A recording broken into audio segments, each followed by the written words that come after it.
지난 우리 한 주간 우리가 설 연휴를 이렇게 지냈는데 저는 뭐 다 또 부모님이 안 계시고 해가지고 또 그냥 집에서 이렇게 지내는데 뉴스를 보는데 마음이 참 안 좋았습니다. 모처럼 형제들 만나고 부모님 뵙고 하는데 눈이 그리 많이 오고 또 뭐 근처 이 말이죠 고속도로에서 사고 나는 소식 듣고 하는데 참 마음이 안 좋았습니다. 아이고, 이렇게 또 명절을 맞이하여 사랑하는 가족들을 만나기 위하여 가는 발걸음이 걱정의 발걸음이 되겠구나. 자녀들이 오는데 눈이 많이 온다 하면 부모님들 마음 졸이겠구나.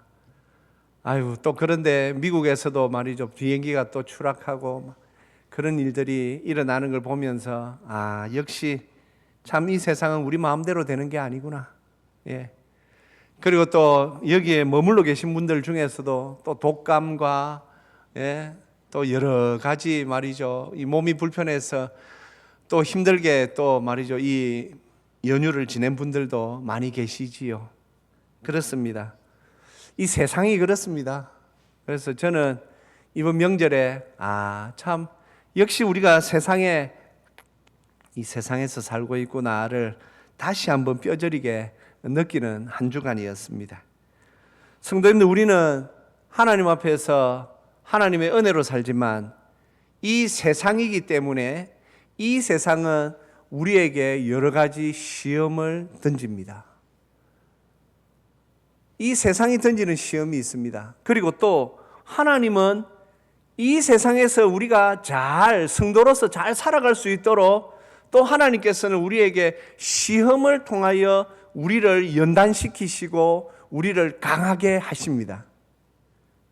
그래서 이 세상에는 하나님께서 주시는 시험과 그리고 이 세상이 주는 유혹과 시련, 그것을 오늘 야고보 사도는 시험이라는 한 단어로 지금 말하고 있는 것입니다. 성도님, 우리가 기억해야 합니다. 성도이지만 우리는 시험을 만납니다. 이것이 어떤 때는 참 이해하기 힘들 수도 있습니다. 하지만 말씀은 분명하지 않습니까? 오늘 2절 말씀에 내 형제들아 너희가 여러 가지 시험을 당하거든. 시험이 하나만 오면 좋겠는데 야고보 사도는 그 당시 교회 성도들에게 여러 가지 시험을 당한다라고 말하고 있습니다. 하나도 벅찰 것 같은데 여러 가지 시험. 성도님들, 지금 말이죠, 우리 한국 교회 내에서도 오순절파의 좀 잘못된 이 신학으로 우리가 예수님 믿으면 이제 고생 끝, 행복 시작, 이제 우리에게는 꽃길만 열립니다. 그래서 우리는 복만 받습니다 라고 가르치는 교회들이 있는데 글쎄요, 그렇지 않습니다. 왜냐하면 오늘도 사도는 우리에게 우리가 여러 가지 시험을 당한다라고 말하고 있습니다. 베드로 사도도 베드로전서 4장 12절에서 분명히 이렇게 우리에게, 교회에서 성도로 사는 우리에게 이렇게 분명히 말씀하셨습니다. 사랑하는 자들아, 너희를 연단하려고 오는 불시험을 이상한 일을 당하는 것 같이 이상히 여기지 말라. 성도에게는 불시험, 또 여기는 불시험이라 그러네요.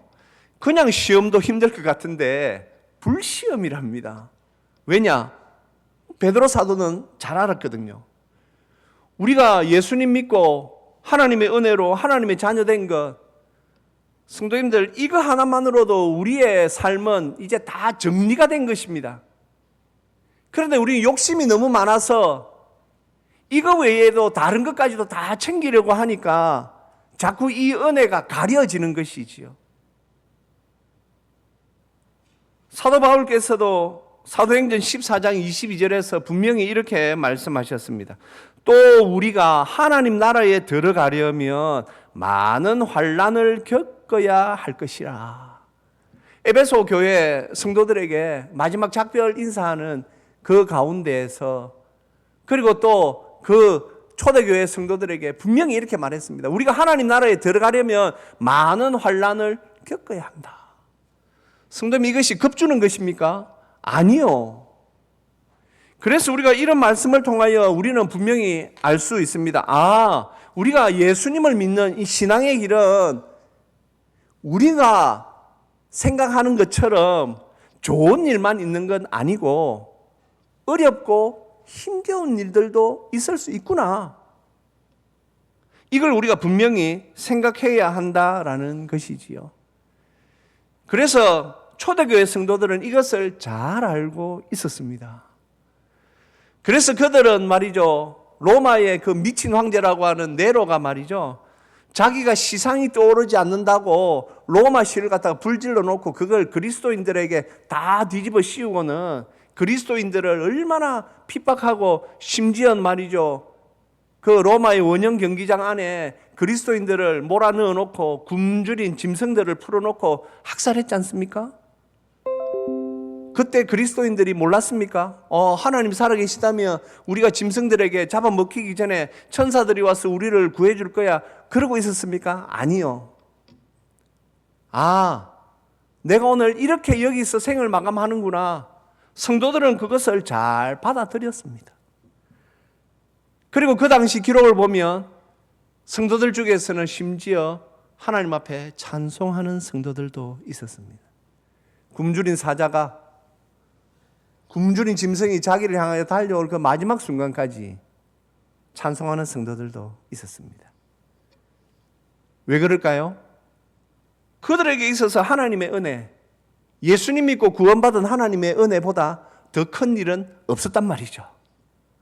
하나님의 은혜가 자기 마음속에 딱 담겨 있으니까 이 세상에서의 그 짧은 삶, 성도님들, 우리가 설 명절을 기다릴 때 들뜬 마음 있으셨죠? 저는 어디 가지 않는데도 사실 좀 마음이 저도 조금 들뜨더라고요. 분명히 그냥 계획 없이 그냥 집에 있을 거고 그냥 교회에 있을 거다라고 알고 있는데도 마음이 들뜨더라고요. 그런데 싹 지나가 버렸습니다. 설명절 싹 지나갔습니다. 성도님들, 벌써 2월 첫 주입니다. 2025년 시작됐다고 한 것이 정말 어제 같은데 벌써 한 달 31일이 싹 지나가 버렸습니다. 하나님의 은혜는 이 모든 것들을 보게 합니다. 이 땅에서의 어려움, 이 땅에서의 시험, 성도님, 별거 아닙니다. 하나님의 은혜가 우리의 마음속에 임재하면 이 세상에서의 어떤 어려움들도 그걸 정확하게 볼 수 있는 눈을 가지게 됩니다. 그래서 오늘 사도가 이렇게 말을 하지요. 내 형제들아, 2절 말씀 올려주세요. 너희가 여러 가지 시험을 당하거든 온전히 기쁘게 여기라. 성도님, 이 말씀 좀 눈여겨 잘 봐야 됩니다. 온전히 기뻐하라 아닙니다. 기뻐하라가 아니고 기쁘게 여기라. 성도님들, 여긴다라는 말 아시죠? 간주하는 것입니다. 간주하는 것. 시험을 만난다라는 것 그 자체는 기쁨이 아닙니다. 기쁨으로 간주하라라는 것이지요. 요즘 세상 사람들이 절개하는 말 중에 이런 말 있지 않습니까? 피할 수 없으면 절개라. 성도님들, 우리 기독교도 그런 것입니까? 아니요. 그것은 그냥 운명론으로 받아들이는 것입니다. 피할 수 없으니까 할 수 없이 그 안에서 네가 어떻게 하든지 해보는데 이왕이면 그냥 그것을 즐겨라. 성도님들, 거기에는 자기 자신이 어떻게 할 수 없는 운명론적인 그러한 것이 거기에 있지요. 오늘 사도 야고보 사도가 기쁘게 여기라라고 하는 이 말씀은 그런 운명론과는 다른 것입니다. 시련 자체가 기쁜 것이 될 수는 없습니다. 만일 시련과 시련이 기쁨으로 느껴진다면 그 사람은 사실 심리학적으로 문제가 있는 사람이 됩니다.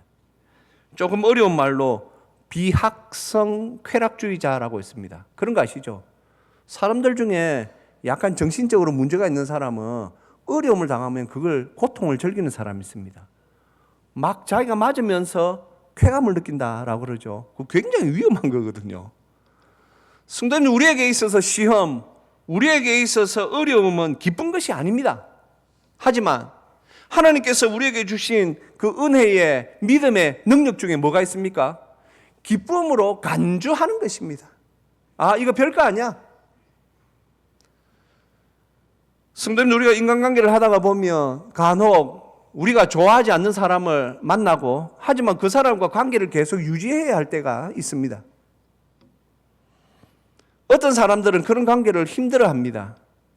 그래서 요즘, 물론 요즘 일만은 아닙니다. 옛날에도 그런 일이 있었는데, 요즘 젊은이들 중에 유난히 이러한 것들을 조금 힘겨워하는 사람들이 있어가지고 직장에서도 말이죠, 그러한 것들을 조금만 더 견디고 해야 되는데 조금만 힘들면 그냥 이거 나 못하겠다 하고 포기하는 사람들이 많다라는 것이죠. 견딜 수도 있어야 하고, 내가 싫어하는 사람과도 어떤 때는 일을 할 수도 있어야 합니다. 싫어하는 사람과 일을 할 수 있는 사람 특징 중에 뭐가 있겠습니까? 그 관계의 주도권을 자기가 쥐고 있는 것이죠. 그래, 괜찮아. 저 사람은 원래 그래. 오늘 좀 화가 나 있군. 그럼 내가 조금 말하는 거 조금 신경 써야 되겠네. 오늘 기분이 좋군. 그러면 나도 좀 좋게 관계를 하지. 왜? 그 사람과 관계가 깨어지면 일이 안 되기 때문에 우리가 할 수 없이 그렇게 해야 할 수도 있습니다. 인간관계에서 비일비재하게 일어나는 일 아닙니까? 이걸 깨트리려고 한다면 굉장히 어렵게 되고 힘든 일이 됩니다. 우리가 성도로서 이 세상을 살아갈 때에 반갑지 않는 친구, 시험, 시련이 우리를 찾아옵니다. 그때 하나님께서 우리에게 주신 믿음의 능력은 무엇입니까? 그것을 그냥 기쁘게 여기는 것입니다. 성도님, 오늘 이 말씀은 그리스도인에게만 해당됩니다. 하나님을 믿지 않는 자들에게는 하나님께서 믿음을 주신 일이 없기 때문에, 하나님을 믿지 않는 사람들은 그냥 할 수 있는 말은 피할 수 없으면 즐겨라, 여기까지만 할 수 있습니다. 하지만 하나님을 믿는 성도인 우리는 하나님께서 믿음을 주셨기 때문에 이렇게 할 수 있는 것입니다. 어떻게 말입니까? 시험을 온전히 기쁘게 여기라. 우리는 그렇게 할 수 있습니다. 왜 그리스도인들은 그렇다면 시험을 만날 때 기뻐해야 합니까? 특별히 기뻐해야 합니까? 왜냐하면 여기에는 이 시험을 허락하신 하나님이 분명히 계시기 때문입니다. 하나님의 뜻은 분명합니다. 하나님은 우리의 아버지시기 때문에 하나님의 뜻은 선하십니다. 선하신 하나님께서 우리에게 그 어려움을 허락하실 때에 우리가 감당치 못할 시험은 결단코 우리에게 허락하시지 않습니다. 우리가 감당할 수 있기에 하나님께서 우리에게 그 어려움을 허락하셨기에 우리는 기쁘게 여길 수 있는 것입니다. 사랑하는 성도님들, 그렇다면 우리가 이 시험을 어떻게 생각해야 되겠습니까? 많은 분들은 그런 생각을 합니다. 우리는 지금 공산주의자들이 우리 앞에서 총구를 갖다 대면서 너 예수 믿을래 안 믿을래? 예수 믿으면 너 죽는다. 그래서 우리가 그런 어려움을 당하고 있지도 않습니다.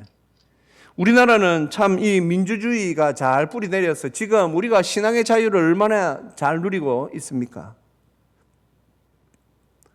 얼핏 보기에는 우리에게 어려움이 없는 것 같습니다. 오늘 새벽에 하나님께서 우리에게 마태복음 16장에 나오는 제자도에 관한 말씀을 주셨는데 제가 참 그 말씀을 이렇게 준비하면서 드는 생각들이 많았습니다. 성도님들, 우리는 지금 우리는 어려움 없이 잘 지내고 있다라고 생각되는데 예수님께서 제자들에게 이 제자도를 말씀하신 때가 있습니다. 그건 바로 베드로의 신앙 고백 후에 주님께서 제자도를 말씀하셨습니다. 성도님들, 우리에게 정말 어려움이 없습니까? 우리에게 힘든 일이 없습니까? 이제는 우리가 삶이 안정되었다면, 그렇지요, 교회가 안정되었지요. 일제강점기 때 교회가 얼마나 어려웠습니까? 6.25 한국전쟁 때 신앙생활이 되었습니까? 아니요. 피난다는 게 바쁜데 무슨 그 3년이라는 세월이 얼마나 긴 세월인데. 하지만 이제 전쟁도 없습니다.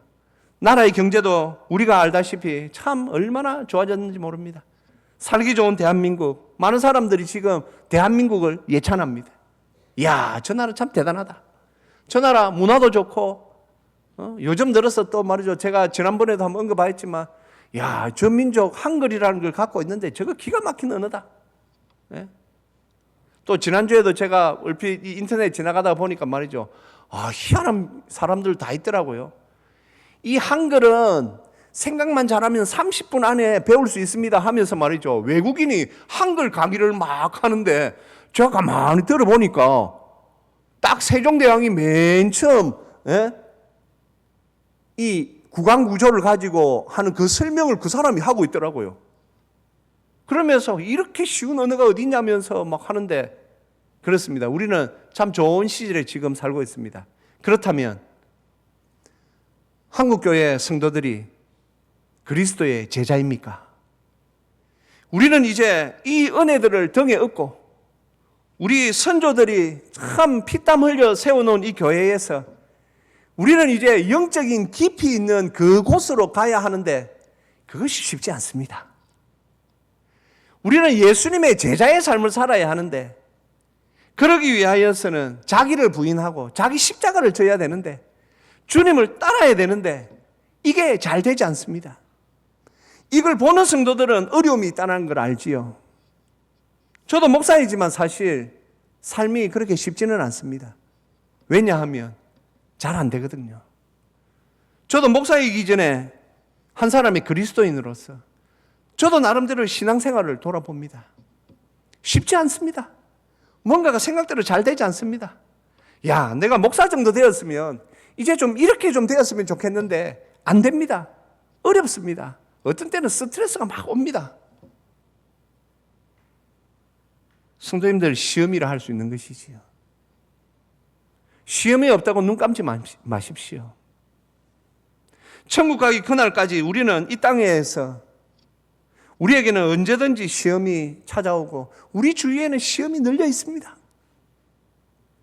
그것을 보느냐 보지 못하느냐의 문제인 것이지요. 이걸 보지 못하면 자꾸 다른 사람을 보게 됩니다. 내가 꼭 잘난 것처럼 그런 착각 속에 빠지기도 합니다. 아, 나는 뭐 주일 잘 지키고 있고 헌금도 하고 있고 그러니 나는 좀 괜찮은 그리스도인인가 착각하게 만듭니다. 그래서 오늘 우리는 이 시험이라는 단어를 잘 생각해 볼 필요가 있는 것입니다. 나는 지금 그리스도의 제자로서 예수님의 제자로서 그러한 삶을 제자의 삶을 살고 있는가? 그래서 오늘 우리는 예수님의 제자로서 하나님의 자녀로서 우리는 이 시험이 올 때 기뻐해야 하고 제가 말씀드린 이런 영적인 문제가 아니고 혹 우리의 삶 가운데에서 당하게 되는 그러한 어려움들도 우리에게 시험과 시련으로 올 때에 우리는 그러한 것들을 기쁘게 맞이해야 합니다. 왜냐하면 하나님께서 믿음을 주셨기 때문입니다. 도티와 포우엘이라는 선교사님이 있었습니다. 이분들은 아프리카 지역에서 선교를 하시기 위하여 준비하였는데 이분들의 이 사역의 주된 내용은 성경 번역과 문맹 대치였습니다. 성경을 번역하고 그리고 그 사람들이 가는 곳에 이 글을 읽을 수 있도록 도와주는 이 사역이었습니다.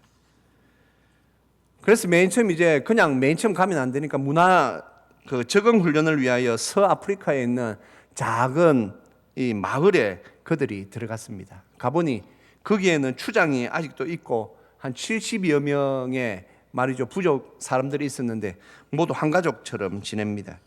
그곳이 사하라 사막의 한쪽 끝에 해당되니 그곳에 열기는 낮에는 약 50도를 막 오르는 그런 어려움이 있었습니다.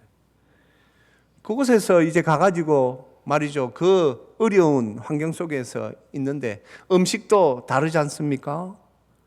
그러다가 이 도티 선교사님이 이질에 걸려버렸습니다. 이질이라는 병이 사실 뭐 우리나라에서는 요즘 보기 힘든 일이지만 아직도 아프리카 같은 곳에서는 흔한 병이지요. 현지인은 안 걸리는데 외지인들은 걸릴 수 있는 병이지요. 음식을 먹지를 못합니다. 뜨거운 열기 속에서 음식도 먹지 못하고 계속해서 기운이 빠지고 그렇게 살아갑니다. 얼마나 힘들겠습니까? 선교 사역을 위하여서 간 것인데 하나님 앞에 기도합니다. 하나님, 제가 여기서 무엇을 할 수 있습니까? 하나님, 제가 할 수 있는 것이 무엇입니까? 아무것도 할 수 없고 그냥 말이죠. 그 자리에서 음식도 못 먹고 힘도 빠지고 하니 아무것도 할 수 없는 것 같은데 제가 하나님 무엇을 할 수 있습니까? 라고 기도하는 어느 날 하나님께서 이런 응답을 주십니다. 아픈 그대로 지내라. 황당하지 않습니까? 선교사인데 우리 생각에 말이죠. 선교사 정도 되면 하나님 앞에 능력을 받아서 아픈 거 병도 고치고 그래야 그게 좋을 것 같은데 하나님의 뜻은 너 그냥 아픈 그대로 지내라 였습니다. 도티 선교사님이 하나님의 이 뜻을 묵상하면서 네, 알았습니다. 하나님, 그렇게 지냅니다. 힘들지요. 시간이 자꾸 지나가는데 못 먹습니다. 그런데 그곳에 부족 추장은 정령 숭배자였다고 합니다.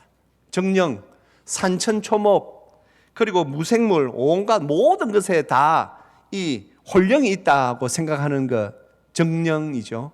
정령 숭배자. 그러니까 아프리카니까 뭐 나무고 뭐고 다 저기에는 혼령이 있다, 영이 있다 생각하고 그게 숭배하는 자인데 특히 이 추장이 교회에 대한 옆마을에 있는 교회 소식을 들었기에 교회를 굉장히 싫어하는 그런 추장이었습니다.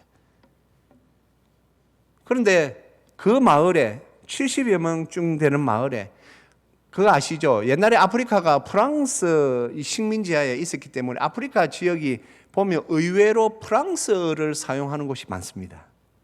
그런데 그 마을에도 불어를 사용할 줄 아는 사람이 두 사람이 있는데 너무 이 선교사가 여선교사가 못 먹고 막 매일 들어누워 있고 하니까 추장이 이 두 사람을 불어할 수 있는 사람을 옆마을로 보내가지고 옆마을에 있는 교회에서 누가 와서 좀 도와주도록 좀 해봐라. 그렇게까지 허락한 것입니다. 그런데 옆마을에서 교회를 섬기는 형제 두 사람이 와서 이 도티 선교사님을 위하여 기도했고 시간이 얼마 흐르지 않아 선교사님이 나았습니다. 그러니 말 사람들이 신기하지요. 야.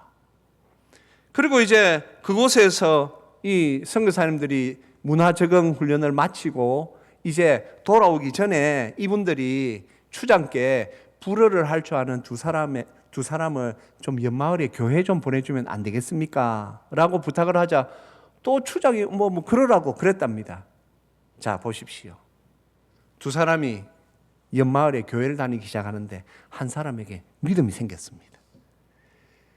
이 도티와 포웰 선교사님이 이제 그곳을 떠나 다른 곳에서 선교 사역을 하면서도 계속 그 지역에 소식을 전해 듣는데 이 두 사람 중에 한 사람 믿음이 생겼고 그들의 전도로 인하여서 추장 동생이 예수님을 믿는 일이 일어났답니다.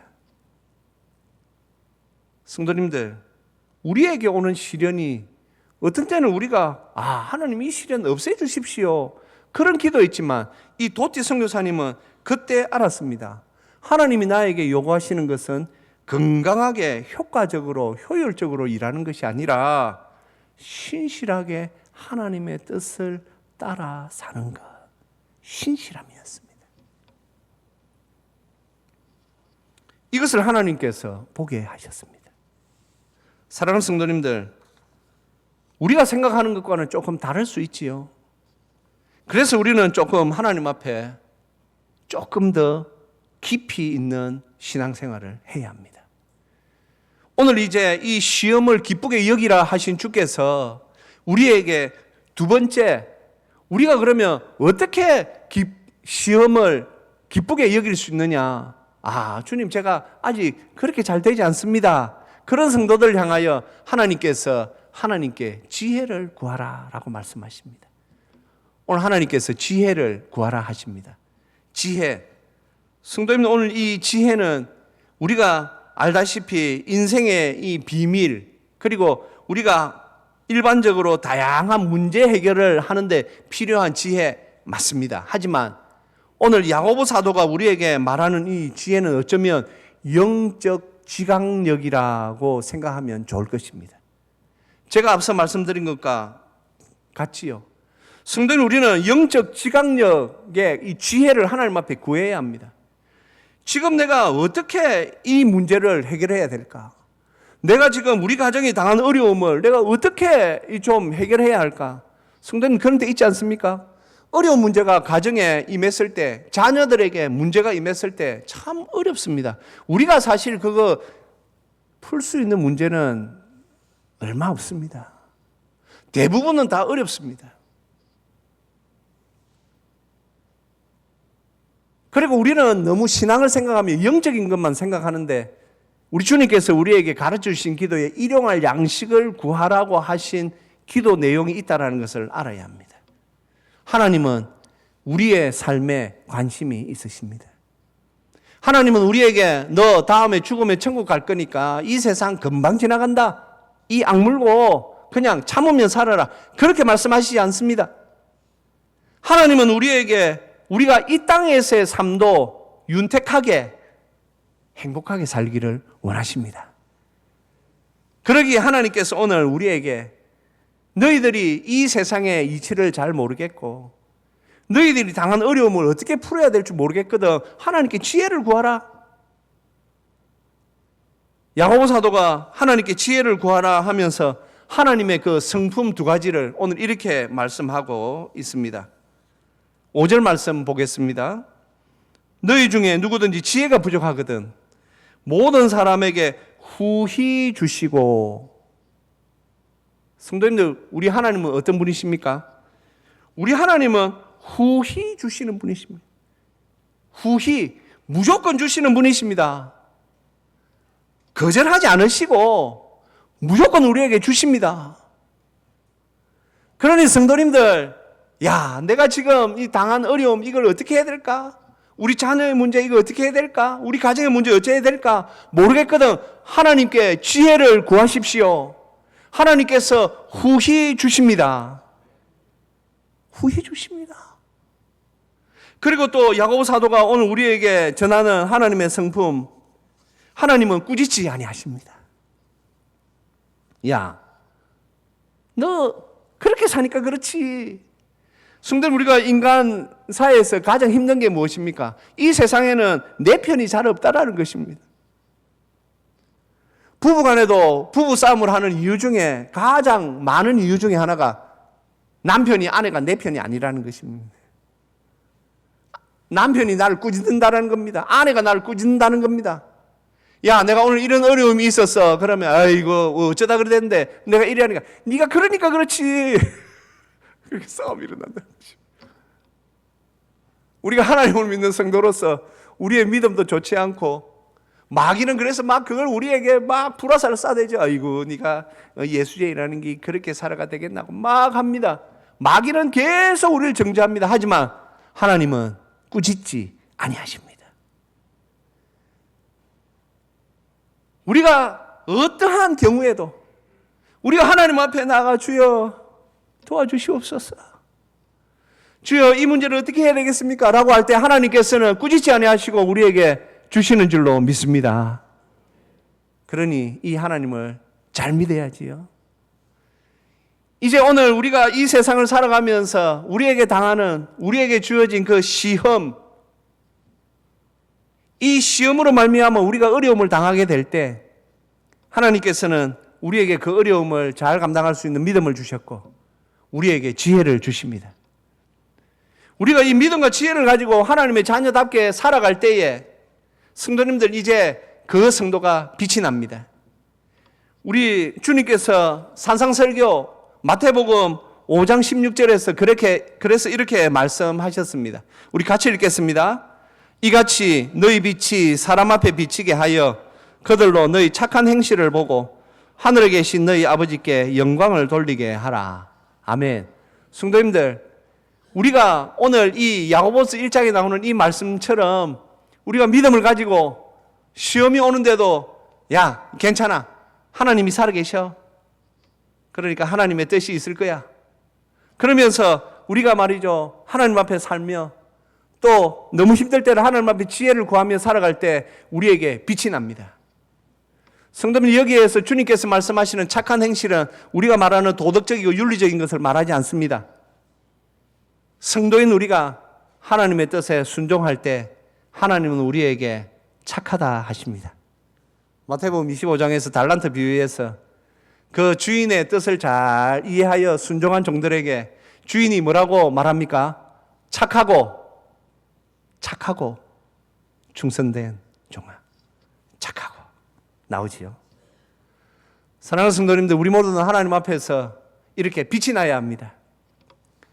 우리 어려운 가운데서도 우리는 빛이 나야 합니다. 우리의 빛을 하나님을 믿지 않는 사람들이 보는 것입니다. 이제 그래서 이 말씀은 우리의 삶 가운데에서 드러나야 하는 것입니다. 그래서 우리는 그리스도인으로서 우리의 삶이 이렇게 드러날 때에 우리 주위에 하나님을 믿지 않는 사람들이 봅니다. 아, 하나님을 믿는 사람은 저렇구나. 하나님께 영광을 돌리는 것이지요. 오늘도 우리가 하나님께서 주신 그 은혜를 따라 하나님께서 우리에게 너희들 어려움 당할 때 시험이 올 때 그것을 기쁘게 여기고 그래도 힘들거든 하나님께 지혜를 구하라. 주님께서 말씀하셨으니 이 말씀을 가지고 우리의 삶을 연단하고 우리의 삶을 이어갈 때 우리의 삶이 빛나게 될 줄로 믿습니다. 하나님의 뜻은 우리가 빛나는 것입니다. 우리의 삶 가운데서 우리가 말이죠, 쭈그리고 웅크리고 억눌려 사는 것이 아니라 어깨 활짝 펴고 하나님의 자녀로서 빛을 내며 사는 것이 하나님의 뜻입니다.